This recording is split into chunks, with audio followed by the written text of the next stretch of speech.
आज आपण अगदी 5 ते 10 मिनिटात तयार होणारा उत्तप्पा बघणार आहोत. तुम्ही म्हणाल की 5 ते 10 मिनिटात हा उत्तप्पा कसा तयार होतो?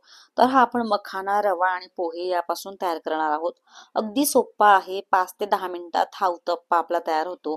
त्यासाठी आपल्याला डाळ किंवा तांदूळ भिजत घालण्याची गरज नाही. तुम्ही एकदा नक्की करून बघा. खूप वेळेला काय होतं की आपल्यापुढे नाश्ता काय करायचा हा आपल्यापुढे खूप मोठा प्रश्न असतो. तेव्हा तुम्ही हा उत्तप्पा एकदा नक्की करून बघा.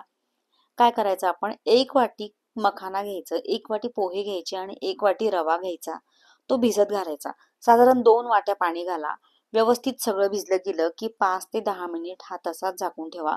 मखाना आपले मस्त मऊ भिजून जातात आणि पोहे सुद्धा भिजून जातात. त्यानंतर ते हे सगळं आपलं मिश्रण मिक्सर मधून बारीक करा. मिक्सर मध्ये बारीक करताना थोडं पाणी घालायला विसरू नका. आपण जसे डोसे करतो तसं बॅटर आपलं झालं पाहिजे, ही गोष्ट लक्षात असू द्या. त्यानंतर आपण हे बारीक केल्यानंतर कांदा, टोमॅटो, हिरवी मिरची, कोथिंबीर बारीक चिरून घ्यायचं. तुम्ही कटरमध्ये काढलं तरी चालेल. त्यानंतर आपण हे जे डोशाचं बॅटर केलेलं आहे मिक्सरमधून काढलेलं, त्यात तुम्ही मीठ घाला. चवीनुसार मीठ घाला. तुम्हाला ओरिगॅनो आवडत असेल तर ओरिगॅनो घातलं तरी चालेल. आणि व्यवस्थित ढवळून घ्या. ढवळून घेतल्यानंतर काय करायचं, तव्यावर थोडं पाणी शिंपडायचं, पाण्यात थोडं मीठ घालायचं. म्हणजे आपला हा उत्तप्पा तव्याला अजिबात चिटकत नाही. असा पाणी शिंपडल्यानंतर आपण जे बॅटर तयार करून ठेवलेले आहे ते बॅटर तव्यावर घालायचे. हा उत्तप्पा थोडासा जाडच असू द्या, कारण यात रवा असतो त्यामुळे तो तव्याला चिटकण्याची शक्यता असते. त्यामुळे थोडा जाड असू द्या. त्यानंतर आपण जे कांदा, टोमॅटो, हिरवी मिरची आणि कोथिंबीर बारीक करून ठेवलेले आहे ते यावर घाला. बारीक गॅसवर हा डोसा होऊ द्या.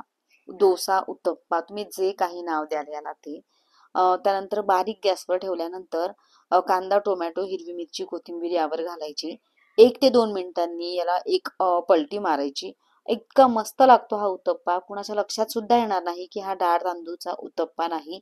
आणि डाळ तांदूळ भिजत घालायचं लक्षात नाही राहिले आणि डोसा खाऊशी झाला तर हा अगदी नक्की करून बघा. सगळ्यांना आवडेल घरातल्या लोकांना, आणि लहान मुलांना तुम्ही टिफिनला सुद्धा देऊ शकता. खूप मस्त लागतो हा. थंड झाल्यावर सुद्धा छान लागतो. याला तुम्ही तुमच्या आवडीप्रमाणे तूप, बटर, तेल काहीही लावू शकतात. त्यामुळे एकदा नक्की करून बघा.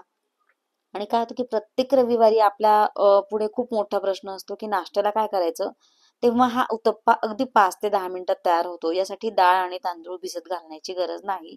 खूप जणांना काय होतं की डाळ तांदूळ तीच टेस्ट खाऊन बोर होतं. त्यामुळे असा तुम्ही एकदा नक्की करून बघा.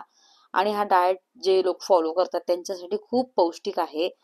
रवा सुद्धा आपल्याला पौष्टिक आहे. पोहे, मखाना हे सुद्धा आपल्या शरीराला खूप पौष्टिक आहे आणि डाएट मध्ये तर अगदी योग्य.